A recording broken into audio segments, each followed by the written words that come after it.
The red sun of Kepler 442b was setting behind the rocky hills when Jake Morrison felt something was wrong. He stopped walking and held up his hand. The other 4 Marines in his squad froze behind him. The alien planet was never quiet, but now it was too quiet. No bird sounds, no insect buzzing, just silence. Jake was a big man with dark hair and steady brown eyes. He had been a Marine sergeant for 8 years. He knew when danger was near. His squad trusted him because he had kept them alive on 12 different planets. "What is it, Sarge?" whispered Lisa Martinez. She was the youngest in the group, but smart and fast. Her black hair was tied back under her helmet. "Something's watching us," Jake said quietly. He looked around at the purple rocks and twisted trees. Their mission was simple. Walk to the research station, pick up some samples, walk back to their ship. Easy work. But Jake had learned that easy missions could turn bad fast. The squad had been walking for 6 hours. They were tired and wanted to reach the station before dark. This planet had 2 moons, but the nights were still very dark. Strange things moved in the darkness on Kepler 442b. Jake heard a sound like rocks falling. He turned toward it and saw nothing. Then he heard it again from a different direction. His heart started beating faster. "Spread out," he ordered. "Stay close, but give each other room to move." The Marines moved apart. They held their rifles ready. Jake had trained with these people for 2 years. Pete Johnson was tall and thin with red hair. He was their tech expert.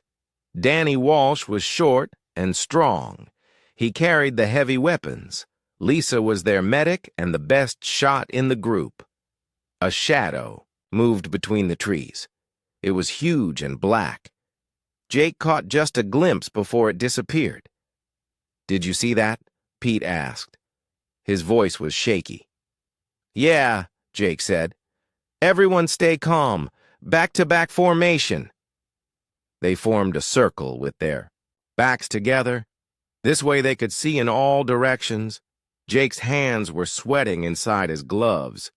He had fought aliens before, but something felt different about this one. The attack came without warning. A creature burst from behind a large rock. It was 8 feet tall and covered in black scales that seemed to absorb light. Its claws were as long as Jake's fingers and looked sharp enough to cut metal. Bright blue lines ran across its body like veins of electricity. Its eyes were golden and intelligent. The creature moved faster than anything that big should move. It jumped 20 feet in one leap. Its claws barely missed Danny's head as he dove to the side. "Fire! Fire!" Jake shouted. The Marines opened fire with their pulse rifles. The blue energy bolts hit the creature but barely slowed it down. Its scales seemed to deflect most of the damage. It roared, and the sound made Jake's bones shake. The creature spun and struck Pete with its tail. Pete flew through the air and hit a tree hard. He didn't get up. "Pete's down!" Lisa yelled. She fired at the creature while running toward Pete. Jake saw the creature turn toward Lisa, its golden eyes locked onto her like a hunter choosing prey. Jake didn't think. He ran straight at the monster. "Hey, over here!" he shouted. The creature stopped and looked at Jake. For a moment, they stared at each other. Jake felt like the creature was reading his mind. Then it charged at him. Jake rolled to the side just as massive claws raked the ground where he had been standing. The creature was fast, but Jake was faster. He had been the best fighter in his training class. The battle went on for 10 minutes. That felt like hours. The creature would attack, and Jake would dodge. He couldn't hurt it much with his rifle, but he could stay alive. The other Marines tried to help, but the creature was too focused on Jake. Danny fired a rocket at the creature's back. The explosion knocked it forward, but it got up quickly. Now it looked angry. "Jake, we need to go!" Lisa called. She had Pete over her shoulder. He was alive but hurt badly. "Go!" Jake yelled back. "I'll follow you!" But Jake knew he couldn't run. The creature was too fast. If he ran, it would catch his squad. He had to keep fighting. The creature charged again. This time, Jake didn't dodge fast enough. A claw caught his shoulder and spun him around. Pain shot through his body. His rifle flew out of his hands. Jake pulled out his combat knife. It looked tiny compared to the creature's claws. But he didn't back down. He had never backed down from a fight in his life. The creature stopped. It tilted its head and looked at Jake like it was confused. Here was this small human with a tiny knife, and he wasn't running. He wasn't begging. He was ready to fight to the death. Jake stood up straight despite his wounded shoulder. Blood ran down his arm, but he didn't show pain. He held his knife steady and stared into the creature's golden eyes. "Come on, then," Jake said quietly. The creature took a step forward, then another. Jake didn't move. His squad was getting away. That was what mattered. He would die here, but they would live. The creature raised one massive claw. Jake prepared to strike with his knife. He would get one good hit before the creature killed him, but the killing blow never came. The creature stopped with its claw raised above Jake's head. It stared at him for a long moment. Then something strange happened. The blue lines on its body started to pulse slower. The angry look in its eyes changed to something else. Curiosity, maybe, or respect. Jake's vision started to get blurry. The wound in his shoulder was bleeding badly. His legs felt weak, but he didn't fall down. He kept staring at the creature. The last thing Jake remembered was the creature's golden eyes watching him as darkness closed in. He expected to die. Instead, he felt strong arms lifting him up, but the arms were too big to be human. When the rescue team found Jake 3 days later, he was lying in a cave with his wounds bandaged with strange leaves. His shoulder had been cleaned and treated. Someone or something had kept him alive. And outside the cave, huge footprints led away into the wilderness. Jake opened his eyes to bright white lights. His head felt heavy and his shoulder ached. He was lying on a medical bed inside the squad's emergency shelter. The smell of antiseptic filled his nose. "He's awake," Lisa said. She was sitting beside his bed with a medical scanner in her hands. Her face looked tired but relieved. Jake tried to sit up, but pain shot through his shoulder. "How long was I out?" 3 days, Lisa said. "We found you in a cave about 2 miles from where we left. Your shoulder was bandaged with some kind of plant material. The local plants here have healing properties we didn't know about." Danny Walsh walked over to the bed. His usually cheerful face was serious. "Jake, we need to talk about what happened. That creature, it didn't kill you. It saved you." Jake frowned. "What do you mean?" Pete Johnson limped over. His arm was in a sling, but he was alive. "When we came back to look for you, we found tracks. Big ones. The creature carried you to that cave. It bandaged your wounds. Then it just left." "That doesn't make sense," Jake said. "It was trying to kill us." "Was it?" Lisa asked. "Think about it. That thing was 8 feet tall with claws like swords. If it really wanted to kill us, we'd all be dead. It could have finished you off when you were hurt. But it didn't." Jake remembered the last moments before he passed out, the creature's golden eyes watching him, the way it had stopped its attack when Jake refused to run. "Where is it now?" Jake asked. Danny and Pete looked at each other. Lisa sighed. "That's the strange part. It's outside." "What?" "About 50 yards from our shelter. Just sitting there, watching. It's been there since we brought you back.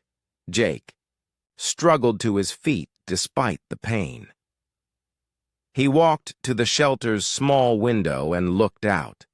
There, sitting on a large rock, was the creature. In daylight, Jake could see it more clearly. Its black scales had a blue shine to them. The glowing lines on its body pulsed gently like a slow heartbeat. It was looking directly at the shelter. "It knows you're awake," Pete said. "Every time we go outside, it watches us. But it doesn't move. It just waits." Jake stared at the creature. "Have you tried to scare it off?" "We fired warning shots," Danny said. "It didn't move. We threw rocks. Nothing. Lisa even tried playing loud music to annoy it. It just tilted its head like it was listening." "This is crazy," Jake said. "Predators don't act like this." "Maybe it's not just a predator," Lisa said. "I've been reading about this planet. The research station has files on the local wildlife. These creatures are called shadow maws. They're pack hunters with high intelligence. They have complex social behaviors." Jake kept watching the creature through the window. It hadn't moved from its rock. Its golden eyes seemed to be looking right at him. "I need to go outside," Jake said. "That's not a good idea," Lisa said quickly. "You're still hurt and we don't know what it wants." "I need to know why it saved me." Jake put on his jacket and walked to the shelter door. His squad followed him, their weapons ready. Jake stepped outside slowly.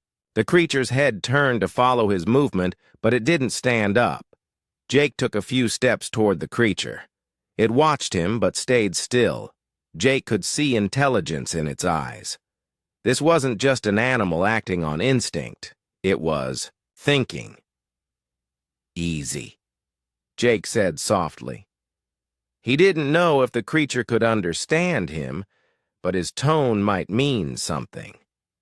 The creature tilted its head. The blue lines on its body pulsed a little faster. Jake took another step. The creature stood up slowly. It was even bigger than Jake remembered. Its claws dug into the rock where it had been sitting, but it didn't move toward Jake or away from him. It just watched. "What do you want?" Jake asked. The creature made a sound, not a roar this time. It was softer, almost like a question. Jake felt something strange in his chest. The creature wasn't threatening him, it was communicating. "I think it's trying to talk to you," Pete whispered from behind Jake. Jake held out his hand slowly. The creature looked at his hand, then back at his face. After a long moment, it took one step forward, then another. Jake's heart was beating. Fast, but he didn't move. The creature stopped, just out of arm's reach. This close, Jake could see old scars on its scales. This was an experienced fighter. It had probably lived a long time and fought many battles. The creature lowered its massive head until it was level with Jake's. They stared at each other for a long time. Jake felt like the creature was studying him, trying to understand something. "You saved my life," Jake said quietly. "Why?" The creature made that soft questioning sound again. Then it did something unexpected. It touched Jake's wounded shoulder very gently with one claw. The claw was sharp enough to cut through metal, but the creature was so careful that it didn't even tear Jake's jacket. Jake understood. The creature was asking if he was okay. "I'm fine," Jake said. "Thank you." The creature pulled back its claw and nodded. It actually nodded like a human would. Then it walked back to its rock and sat down again. Jake returned to the shelter with his mind racing. His squad gathered around him with worried faces. "This is unbelievable," Pete said. "It's like it's protecting you." "Protecting me from what?" Jake asked. Lisa pulled up a file on her tablet. "According to the research station, Shadow maws are territorial. They fight other predators that come into their area. Maybe it thinks you belong to its territory now. Or maybe, Danny said slowly, it thinks you belong to its pack.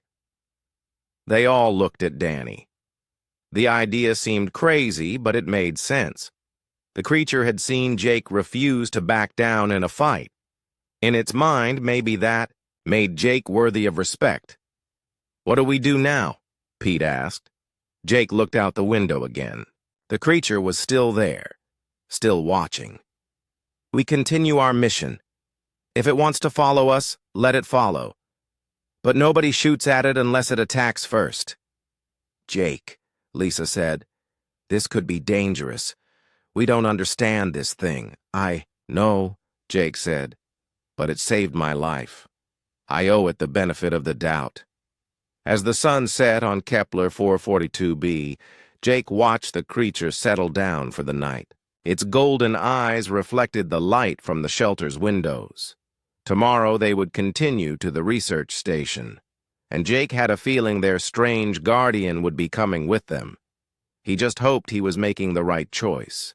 The next morning, Jake's squad packed up their gear and prepared to continue their mission. The creature, which Jake had started thinking of as Shadow because of how it moved, was waiting for them. It stood up when they came outside and watched them load their equipment. "This is so weird," Pete muttered.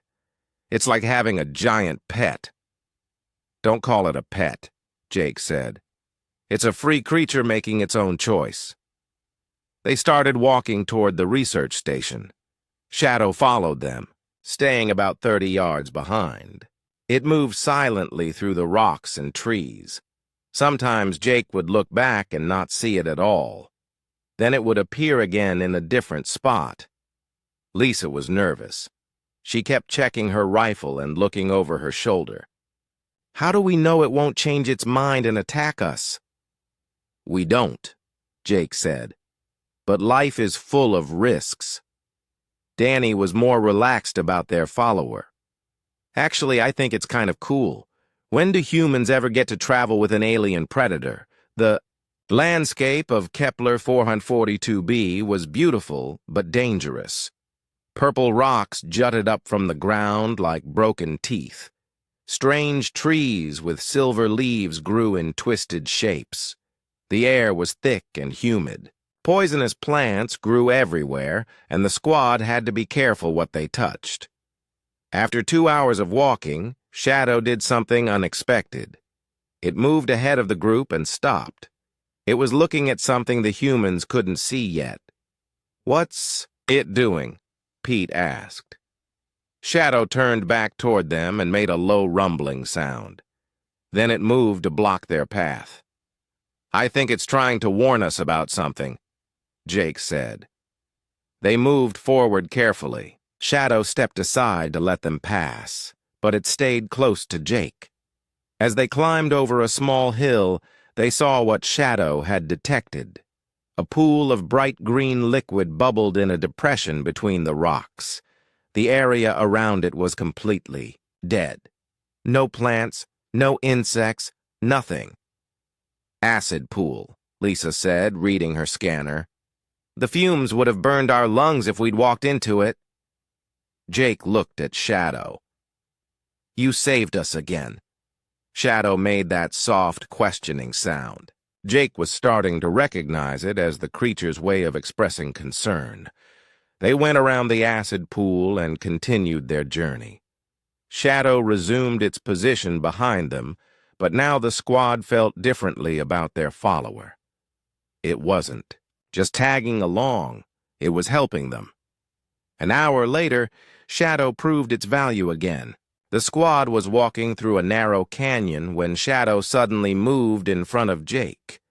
The creature's golden eyes were scanning the canyon walls above them. The blue lines on its body were pulsing faster, which Jake had learned meant it was alert or excited. "Something's wrong," Jake said. "Everyone take cover." They pressed themselves against the canyon wall, just as rocks started falling from above. Not a landslide. Someone was throwing them. Jake looked up and saw movement on the canyon rim. "We've got company," Danny said. He had spotted them too. 6 figures in dark armor were positioned along the canyon rim.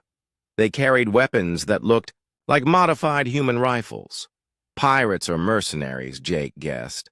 This planet was supposed to be empty except for the research station, but criminals sometimes used remote planets as hideouts.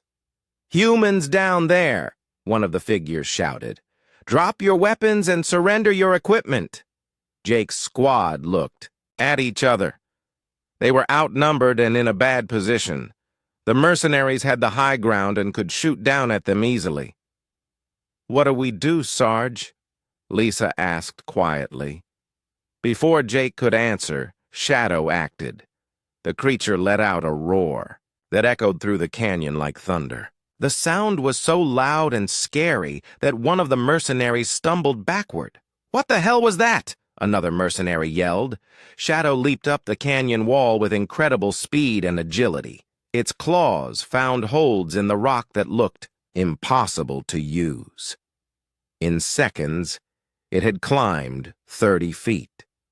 The mercenaries started shooting at Shadow, but the creature was too fast. It reached the canyon rim and disappeared from Jake's view. Then the screaming started.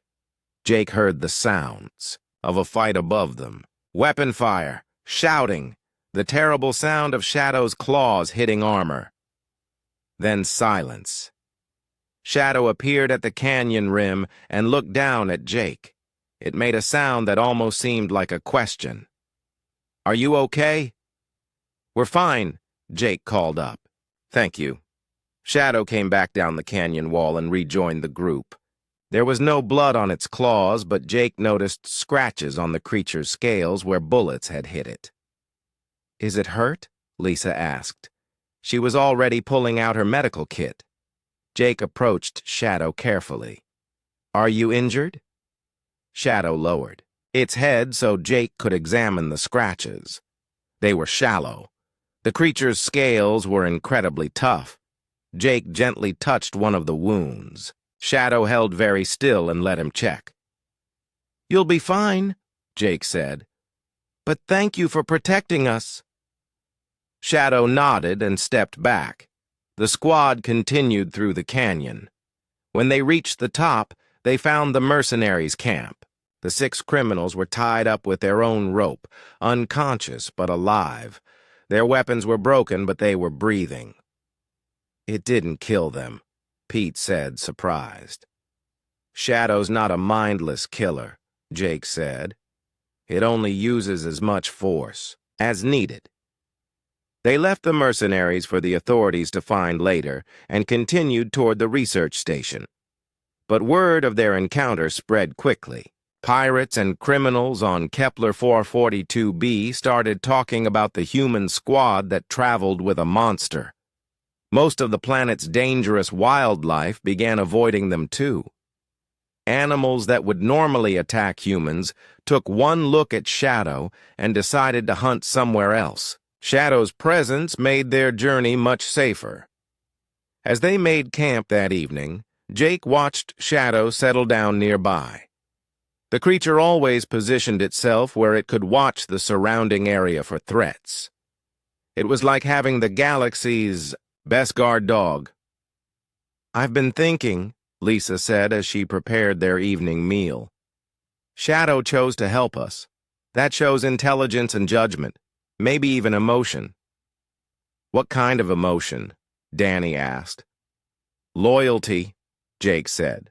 "It's loyal to our group now, especially to me." Pete was recording everything on his camera. "Command is going to have a hard time believing this. A human befriending an alien apex predator." "They don't have to believe it," Jake said. "We know." "What happened?" That night, Jake took the first watch. Shadow was awake too, its golden eyes reflecting the light of Kepler 442b's 2 moons. Jake found himself talking to the creature in a quiet voice. I don't know why you decided to follow us, Jake said, but I'm glad you did. You've saved our lives twice now. Shadow made that soft, questioning sound. Jake was learning to interpret the creature's communications. This time it seemed to be asking why Jake wasn't afraid. I was afraid at first, Jake admitted, but fear doesn't help anyone. Sometimes you have to trust in something bigger than yourself. Shadow moved closer to Jake's position. It settled down, near the campfire, close enough to help if danger came, but far enough away not to make Jake nervous. As Jake watched the alien creature keeping guard over his sleeping squad, he realized something had changed. Shadow wasn't just following them anymore. It had become part of their team, and Jake was responsible for keeping it safe, just like he was responsible for his human squad members. It was a strange feeling, but Jake found he didn't mind it. In fact, he was starting to like having Shadow around. The creature was reliable, brave, and surprisingly gentle despite its fearsome appearance. Tomorrow they would reach the research station. Jake wondered what the scientists would think of their unusual companion. He hoped Shadow would be welcome there, because Jake was beginning to realize that he didn't want to leave the creature behind. The research station appeared in the distance like a silver dot against the purple landscape.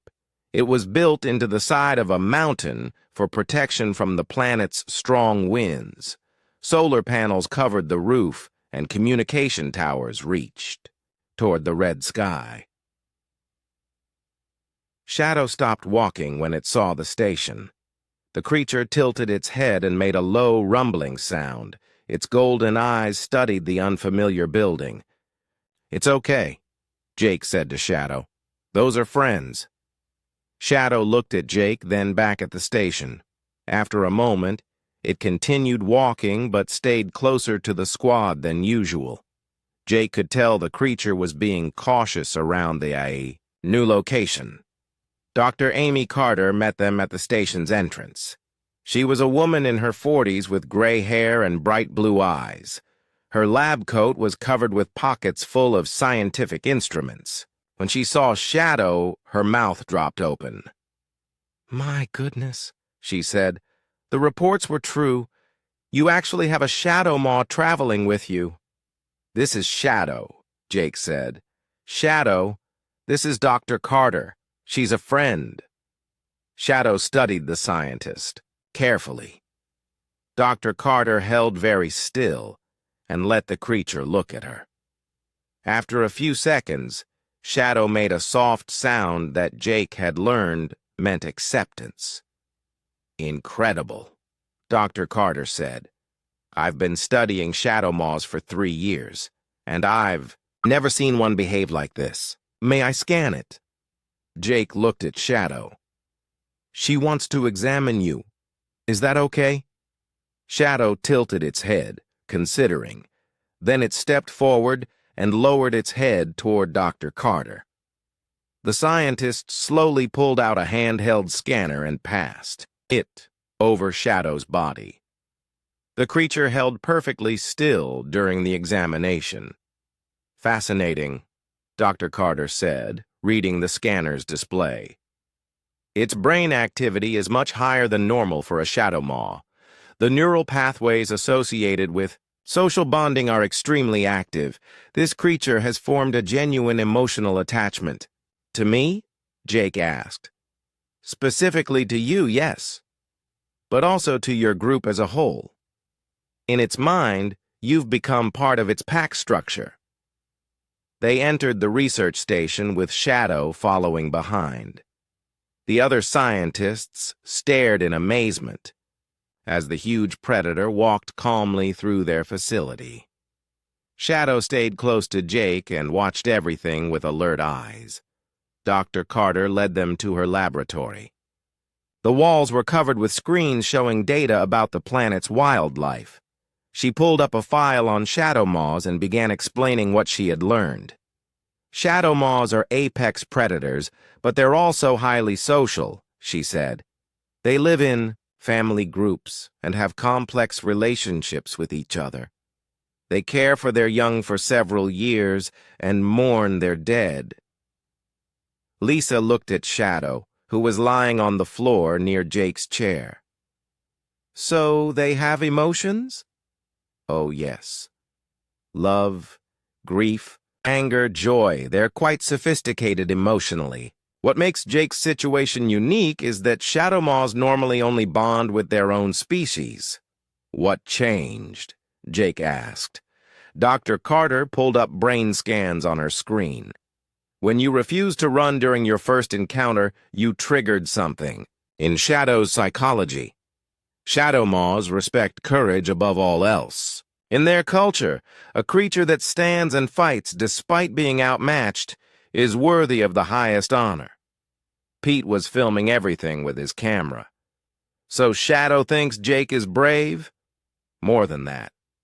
Shadow sees Jake as a pack leader worthy of following. That's why it saved his life and continues to protect the group. Dr. Carter spent the next few hours running tests on Shadow. The creature was patient and cooperative, letting the scientists take blood samples and brain scans. Jake stayed nearby the whole time, and Shadow would look at him whenever it felt nervous. The bond between you is quite strong, Dr. Carter observed. Shadow's stress levels drop significantly when you're close by. You have a calming effect on it. It has a calming effect on me too, Jake admitted. I feel safer when Shadow is around. That's mutual trust, Dr. Carter said. Very rare between different species. That evening, the research team gathered for dinner.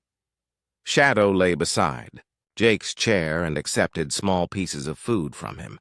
The creature was careful to take the food gently, never using its claws near Jake's fingers. Dr. Carter shared more of her research. Shadow moths are incredibly intelligent. They use tools, plan hunting strategies, and even have a form of language. The sounds Shadow makes to communicate with you are a simplified version of their natural speech. Can I learn to speak with it? Jake asked. To some degree, yes. I've been working on translating their language. The soft questioning sound it makes means concern or inquiry.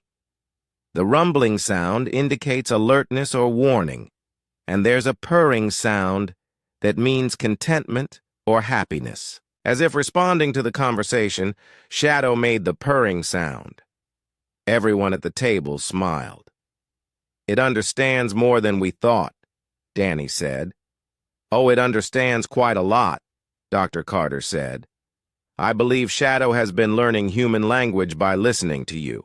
It may not speak our words, but it comprehends meaning and emotion. After dinner, Jake walked outside with Shadow. The two moons were rising, casting silver light across the landscape. Shadow sat beside Jake and looked up at the stars. Do you miss your family? Jake asked. Shadow made a soft, sad sound. Jake had never heard it make that sound before. I'm sorry, Jake said. I didn't mean to make you sad. Shadow gently touched Jake's arm with one claw. Then it made the purring sound again.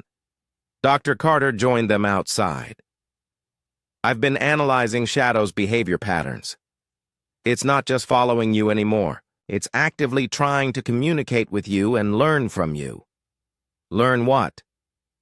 Human behavior, social customs, how to be part of a human group. Shadow is adapting to fit into your world. Jake looked at the massive creature sitting peacefully beside him.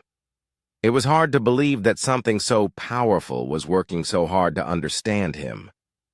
What happens when our mission is over? Jake asked.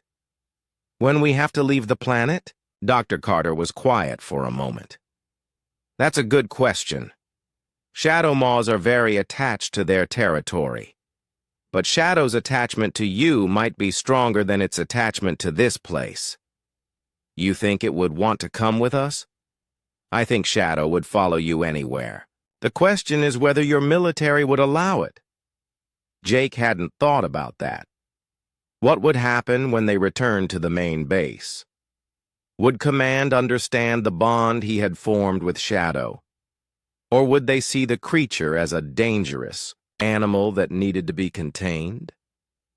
Shadow seemed to sense Jake's worry.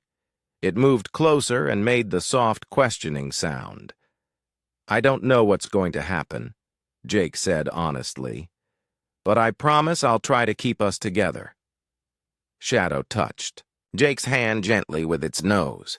The gesture was so trusting and affectionate that Jake felt his throat tighten with emotion. Dr. Carter watched the interaction with scientific fascination. "This is unprecedented. A bond this strong between human and Shadow Maw has never been documented. You two are making history." As they prepared to sleep that night, Shadow took its usual position near Jake's bed. But tonight, the creature seemed more relaxed than usual. It had been accepted by the research team, and Dr. Carter's studies had proven that its feelings for Jake were real and meaningful. Jake lay awake thinking about what Dr. Carter had said. Shadow was learning to be part of his world, but Jake was learning too. He was learning to trust a creature that was completely different from him. He was learning that friendship could exist between species that had never met before. Most importantly, Jake was learning that sometimes the most unexpected relationships were the strongest ones. Shadow had chosen to follow him, and Jake had chosen to accept that loyalty. Neither of them knew where it would lead, but they were willing to find out together. As Jake finally fell asleep, Shadow's golden eyes kept watch over the research station. The creature had found something it had never expected to find among the humans. It had found a home. Jake woke up to an unusual sound. Shadow was making a noise he had never heard before. It was like a deep song, rising and falling in complex patterns. The creature was standing at the window of the research station, looking out at the dawn landscape. "What's wrong with it?" Pete asked. He was sitting up in his sleeping bag, looking worried. Jake got up and went to Shadow. The creature was tense, its blue lines pulsing rapidly. Its golden eyes were fixed on something in the distance. "What do you see?" Jake asked.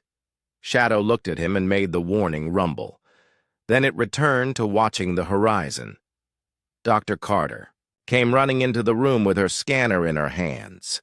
"I'm picking up multiple heat signatures approaching the station," she said. "Large ones, moving fast." Jake felt his stomach drop. "How many?" 12. Maybe more. They're coming from the north." Lisa grabbed her rifle. "Hostile?" "I don't know," Dr. Carter said. "But they're big enough to be Shadow Maws." Shadow's song became louder and more complex. It was clearly some kind of communication. Jake had the strange feeling that Shadow was calling to whoever was approaching. "Is it calling for help?" Danny asked. "I think it's announcing our presence," Dr. Carter said. She was studying her readings carefully. "These patterns match the territorial songs I've recorded from Shadow Maw packs." "Territorial songs?" Jake asked. "It's how they identify themselves to other Shadow Maws. Shadow is telling them who it is and that this area is under its protection." The approaching heat signatures stopped about half a mile from the station. Shadow's song changed, becoming questioning. Then, from the distance, came an answering call. Other voices joined in, creating a complex harmony that echoed across the landscape. "That's a pack," Dr. Carter whispered. "A full Shadow Maw pack." Shadow looked at Jake and made the soft sound that meant concern. The creature was worried about something. "Are they here for you?" Jake asked. Shadow nodded. It walked to the station's entrance and waited. Jake understood. Shadow wanted to go meet them. "This could be dangerous," Lisa said. "We don't know what they want." "Shadow knows," Jake said. If it wanted to hurt us, it would have done it already. Jake put on his gear and prepared to go outside. His squad insisted on coming with him, though they kept their weapons ready. Dr. Carter grabbed her recording equipment, excited to witness a Shadow Maw pack gathering. They stepped outside into the red morning light. Shadow immediately began walking toward the approaching pack, but it moved slowly and looked back frequently to make sure the humans were following. The Shadow Maw pack came into view as they crested a small hill. 12 magnificent creatures moved, in formation across the rocky ground. They were different sizes and ages, with the largest one clearly the leader. Their scales showed different patterns, and some had battle scars that spoke of long lives and many fights. Shadow stopped and waited. The pack approached carefully, their golden eyes studying the humans with obvious curiosity. The pack leader, a massive Shadow Maw with silver markings on its black scales, stepped forward. Jake held his breath as the two creatures faced each other. The pack leader was bigger than Shadow and radiated authority. Its blue lines pulsed in a steady, powerful rhythm. The pack leader made a series of sounds that Dr. Carter was frantically trying to record. Shadow responded with its own complex song. Jake couldn't understand the words, but he could hear the emotion in their voices. This was clearly an important conversation. "What are they saying?" Pete whispered. "I think Shadow is explaining what happened," Dr. Carter said quietly. "It's telling the pack leader about its bond with you." The pack leader looked at Jake with intelligent eyes. It studied him for a long moment, then made a questioning sound toward Shadow. Shadow responded immediately, moving to stand beside Jake. The creature gently touched Jake's shoulder with one claw, the same gesture it had used when they first met. Understanding dawned on the pack leader's face. It made a sound that seemed approving, then stepped forward toward Jake. The huge creature lowered its head in what looked like a bow. "I think it's showing you respect," Dr. Carter whispered. Jake wasn't sure what to do. He decided to follow his instincts. He bowed back to the pack leader, lowering his head the same way the creature had done. The pack leader made a pleased sound. Then it did something that amazed everyone. It touched Jake's other shoulder gently with its claw, the same way Shadow had done. Other pack members began approaching, and one by one they each touched Jake briefly with their claws. "They're accepting you," Dr. Carter said, her voice filled with wonder. "You're being inducted into the pack." The ceremony continued for several minutes. Each Shadow Maw approached Jake and performed the touching ritual. Some of them also acknowledged his squad members, though with less formality. Danny grinned widely when a young Shadow Maw touched his arm. "This is the coolest thing that's ever happened to me," he said. When the ceremony was finished, the pack leader approached Shadow again. They had another conversation in their complex language. This time, Shadow seemed to be asking for something. The pack leader considered for a moment, then made what sounded like an agreement. Shadow turned to Jake and made the happy purring sound. The pack leader nodded to Jake, then gave what seemed like an order to the rest of the pack. To Jake's amazement, the other Shadow Maws began spreading out around the research station in defensive positions. "They're protecting us," Lisa said in disbelief. "More than that," Dr. Carter said. "They're treating this area as pack territory now, with Jake as an honorary pack member." The pack leader approached Dr. Carter and examined her recording equipment with curiosity. When she showed it the playback of Shadow's earlier songs, the creature listened intently and made approving sounds. "I think it likes that you're documenting their language," Jake said. Over the next few hours, the pack settled into a routine around the research station.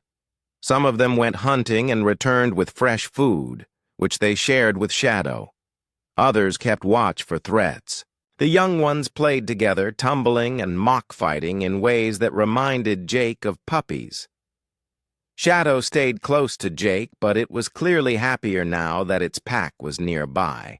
The creature's blue lines pulsed with contentment, and it made frequent happy sounds.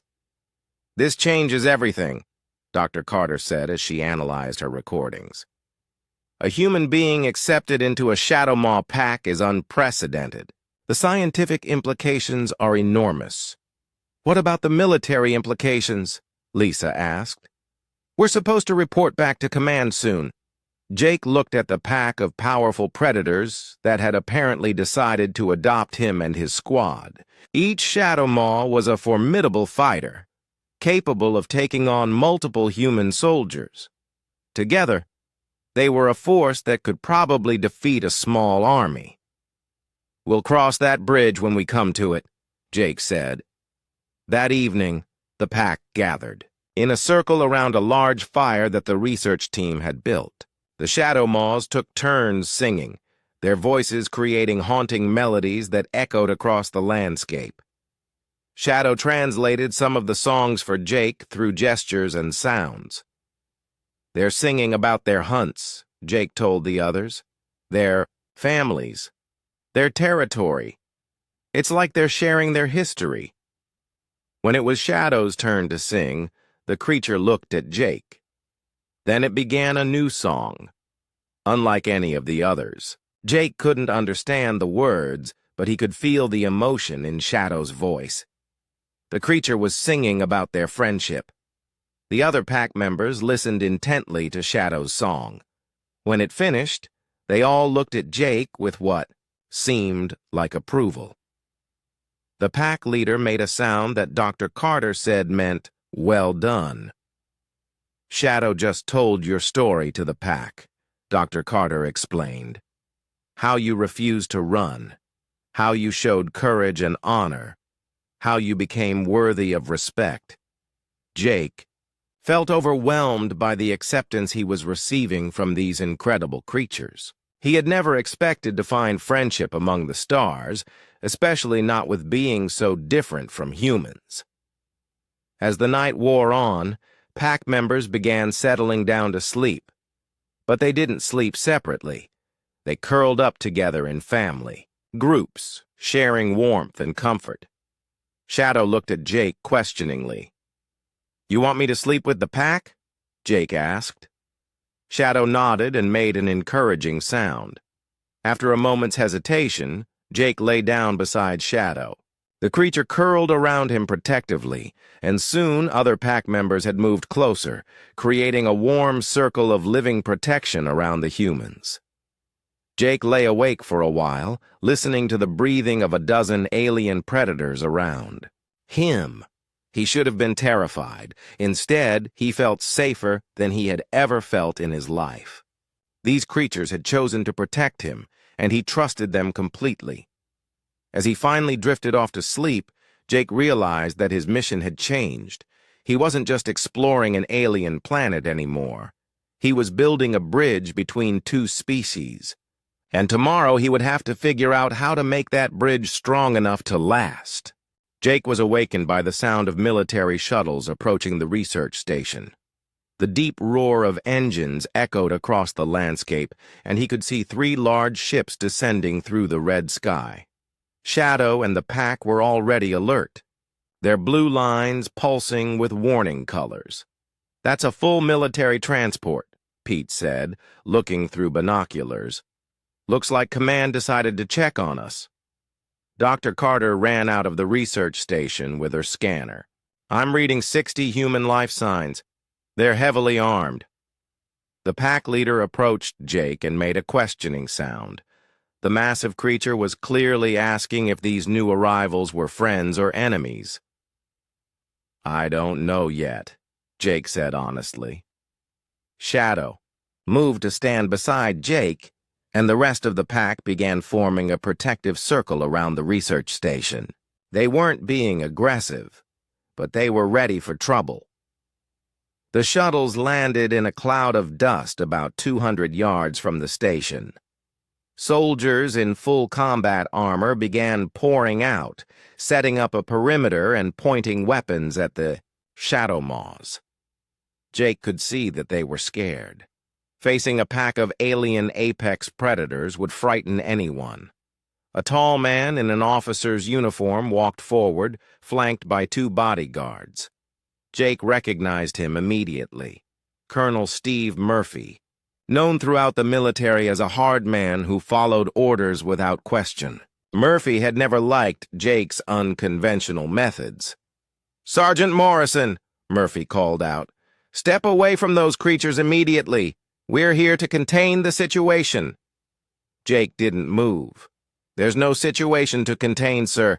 These are allies." "Allies?" Murphy's voice was sharp with disbelief.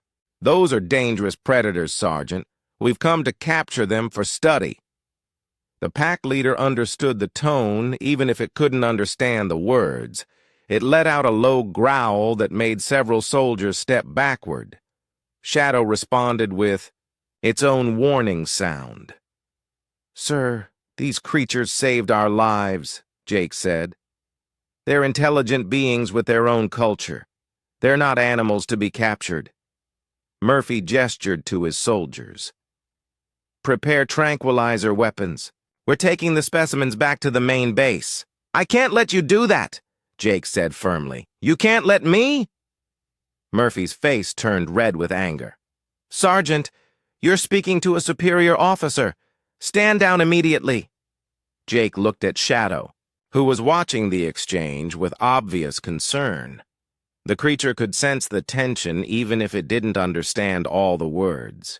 "These beings chose to trust us," Jake said. "I won't betray that trust." Murphy signaled to his soldiers. "Take position. Target the largest specimens first." The pack leader saw the soldiers raising their weapons and let out a roar that shook the ground. The other Shadow Maws responded, their blue lines flashing brightly as they prepared for battle. Shadow stepped in front of Jake, spreading its claws and lowering its head in a fighting stance. "Wait!"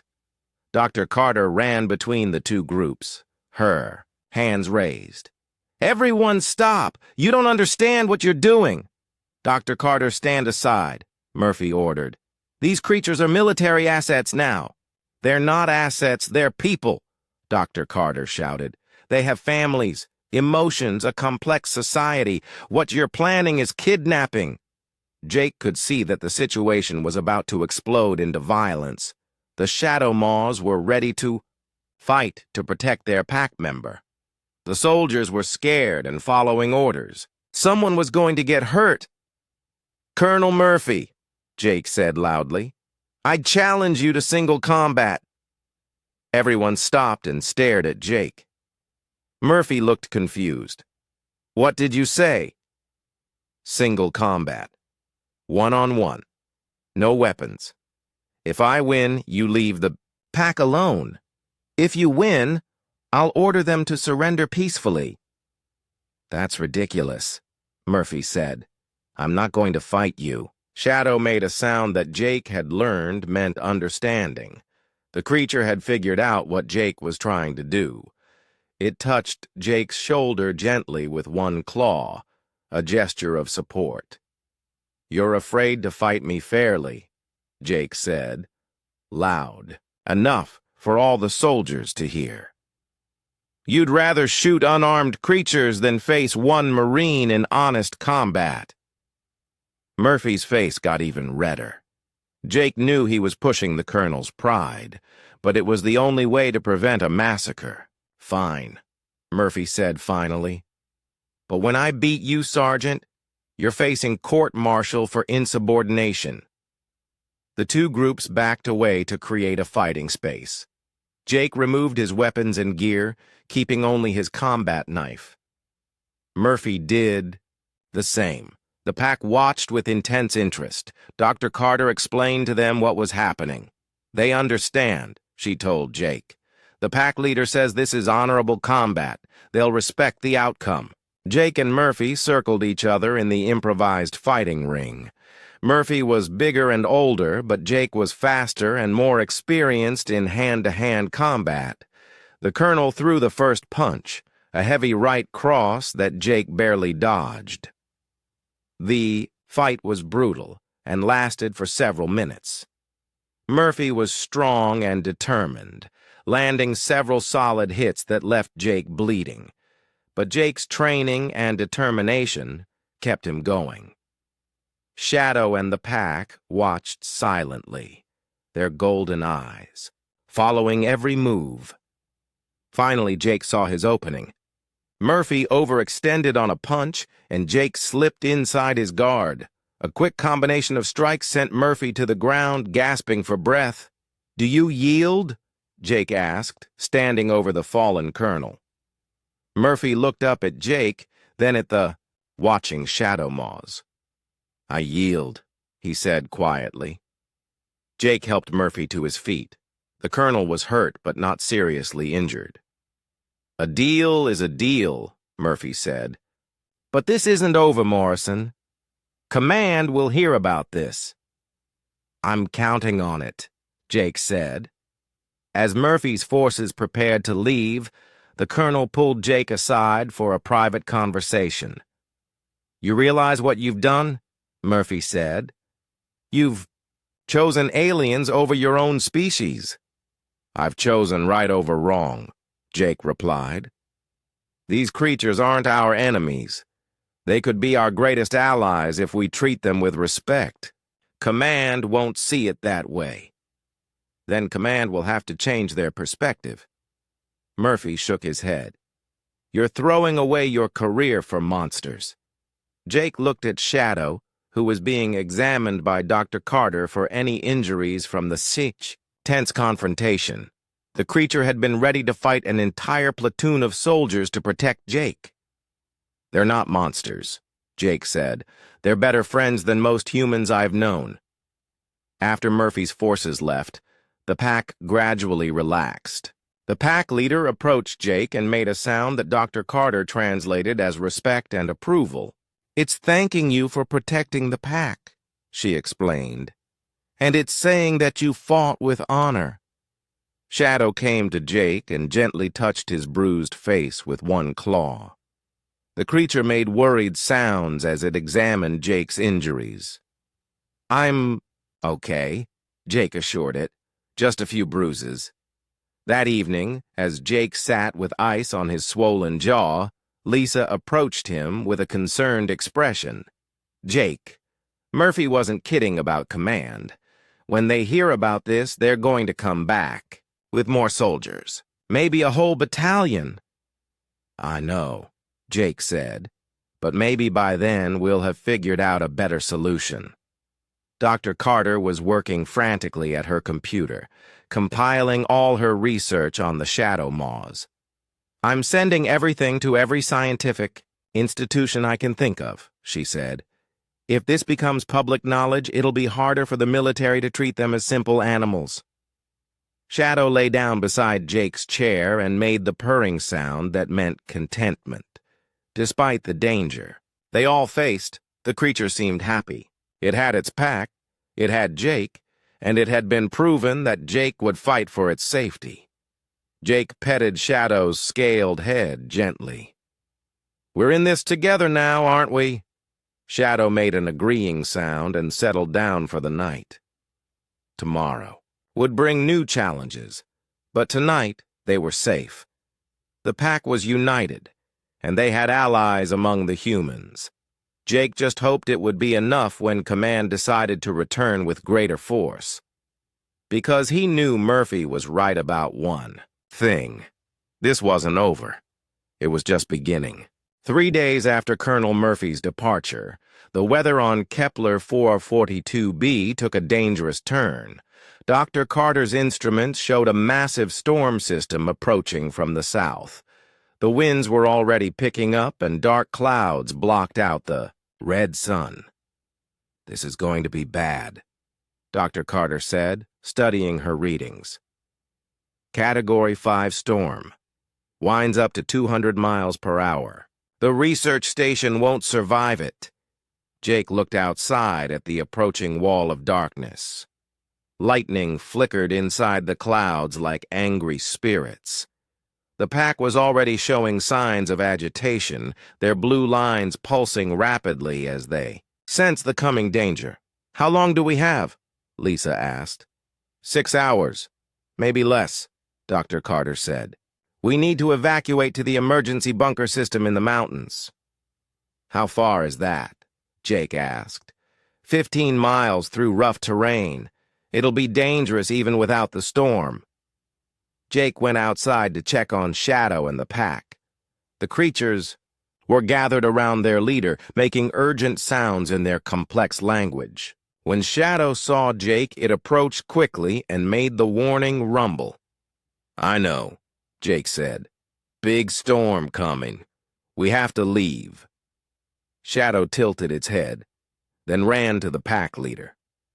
The two creatures had a rapid conversation. The pack leader looked at Jake, then at the approaching storm. It made a decision and let out a series of calls to the other pack members. "What are they doing?" Pete asked, joining Jake outside. "I think they're planning something," Jake said. Dr. Carter emerged from the station with her emergency equipment. "We need to move now. The storm is accelerating." The pack leader approached the humans and made a complex series of sounds. Shadow translated with gestures and simpler sounds, acting as a bridge between the two species. "I think it's offering to guide us," Dr. Carter said, watching the exchange. "Shadow Maws know this terrain better than anyone." Jake nodded to the pack leader. "We accept your help." The evacuation began immediately. The humans packed only essential supplies, while the Shadow Maws spread out to scout the route ahead. The wind was getting stronger, and the first drops of rain began to fall. They had been traveling for an hour when disaster struck. Jake was following Shadow across a narrow ledge when the rock gave way beneath his feet. He fell into a deep crevice, tumbling 20 feet down into darkness before landing hard on a pile of loose stones. "Jake!" Lisa shouted from above. Pain shot through Jake's leg when he tried to stand. Something was definitely broken. The crevice was too narrow for the others to climb down, and too deep for him to climb out with an injured leg. Shadow appeared at the edge of the crevice above, making distressed sounds. The creature tried to reach down with its claws, but the gap was too wide.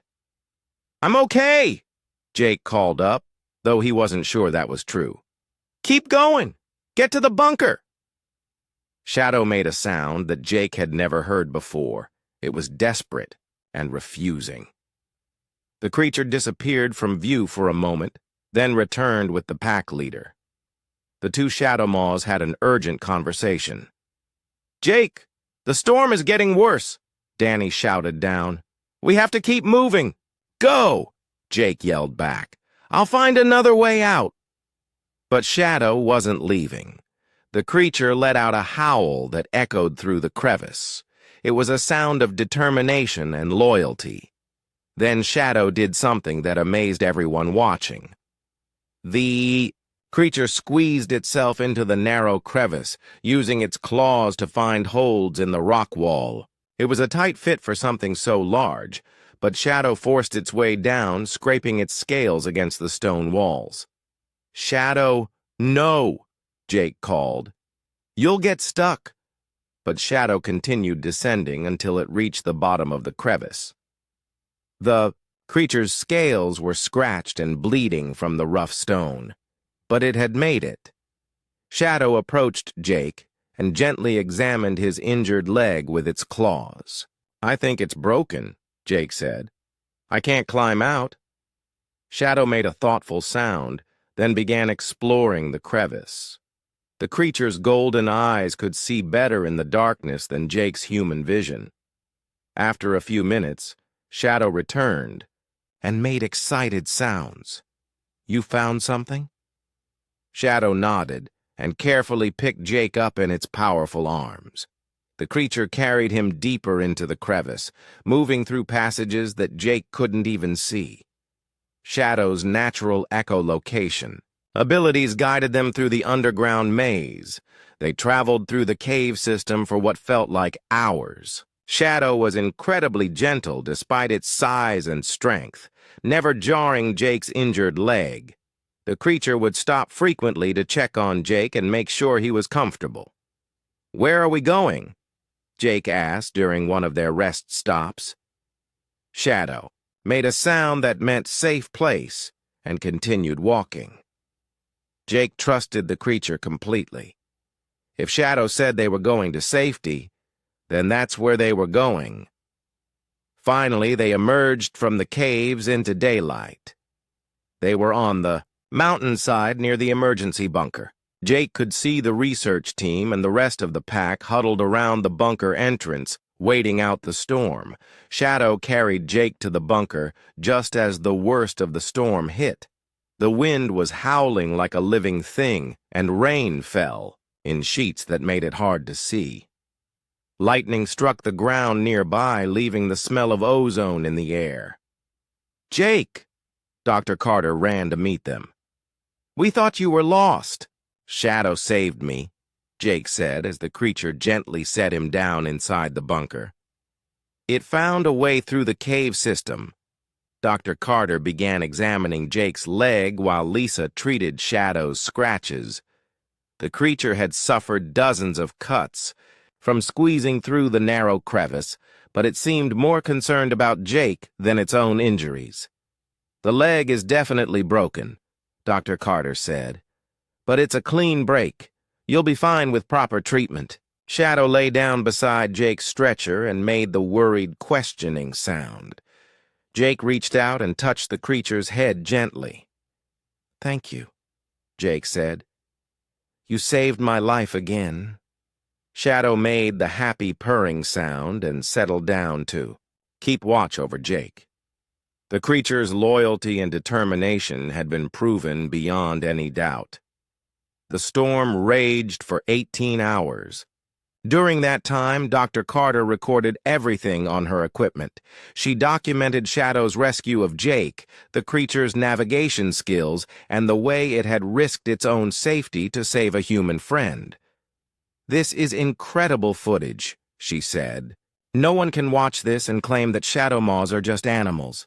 Shadow showed problem-solving skills, loyalty, and genuine emotional attachment." When the storm finally passed, they emerged from the bunker to find the landscape changed.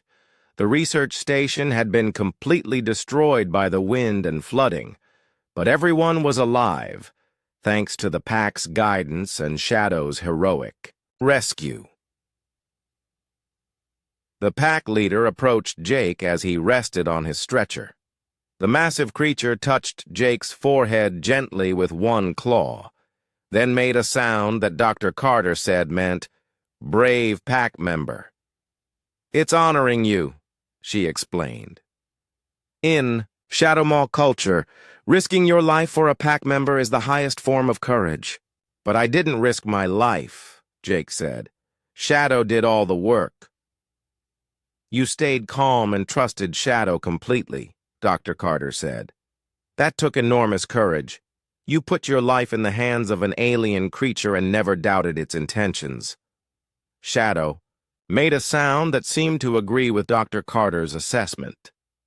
The creature had been watching Jake's face during the explanation, and its blue lines were pulsing with what Jake had learned was happiness.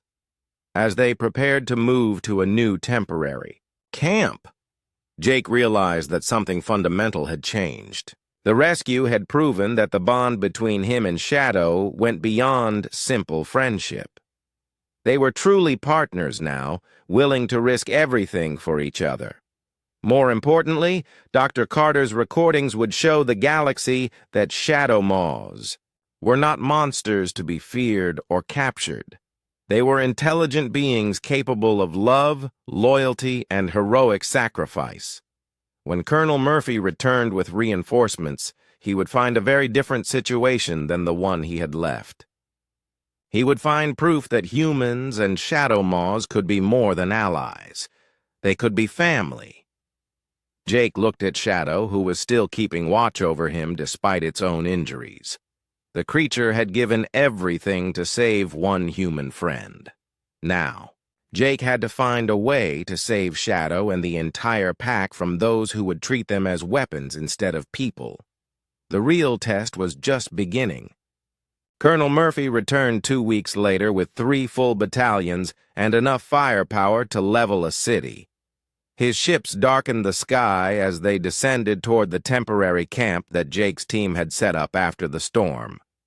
But this time, Murphy wasn't coming just to capture a few alien specimens. He was coming to arrest Jake for treason.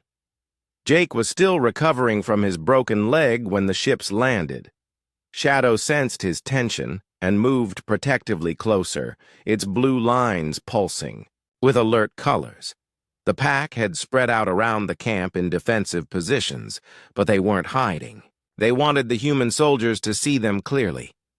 Murphy emerged from the lead ship with a squad of military police.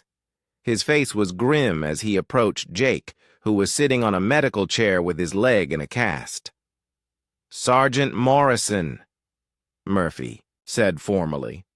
"By order of Central Command, you are under arrest for treason, insubordination, and unauthorized contact with hostile alien forces."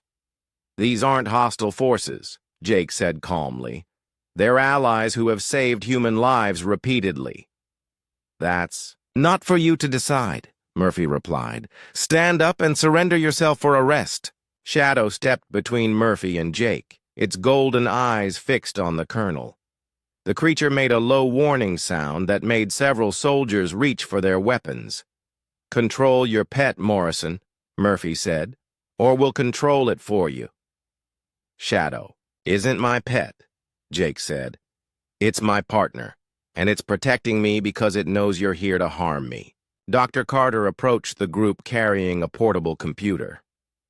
"Colonel Murphy, before you arrest anyone, you need to see this." "I don't need to see anything, Doctor." "Yes, you do." Dr. Carter's voice was firm. "Because what I'm about to show, you will change everything." She activated the computer, and footage from the storm rescue began playing.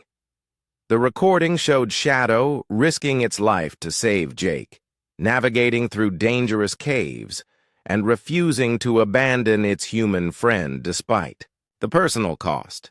Murphy watched silently as the video continued. It showed Shadow's gentle care for Jake's injuries, the creature's intelligence in finding the escape route, and the obvious emotional bond between the two species. This was broadcast to every major news network in human space yesterday, Dr. Carter said. "The response has been overwhelming. Scientists, politicians, and ordinary citizens are all demanding that Shadow Maws be granted rights as sentient beings." Murphy's face remained stern, but Jake could see uncertainty in his eyes. "Public opinion doesn't change military orders." "Actually, it does," said a new voice. Everyone turned to see a woman in civilian clothes walking toward them from one of the ships. She was middle-aged with silver hair and the confident bearing of someone used to being in charge. "Admiral Rachel Stone," she introduced herself. "Central Command sent me to evaluate the situation personally." Murphy looked surprised. "Admiral, I wasn't told you were coming." "That's because I wanted to see the truth with my own eyes," Stone said. She looked at Shadow, who was still standing protectively near Jake. "Dr. Carter's footage has caused quite a stir back home. Half the Senate is calling for immediate diplomatic contact with the Shadow Maws." "They're dangerous predators," Murphy insisted. "They can't be trusted." Admiral Stone approached Shadow slowly, her hands visible and non-threatening. The creature watched her carefully, but didn't move away. Shadow seemed to understand that this human was different from Murphy. "May I?" Stone asked Jake. Jake nodded. Shadow, this is Admiral Stone.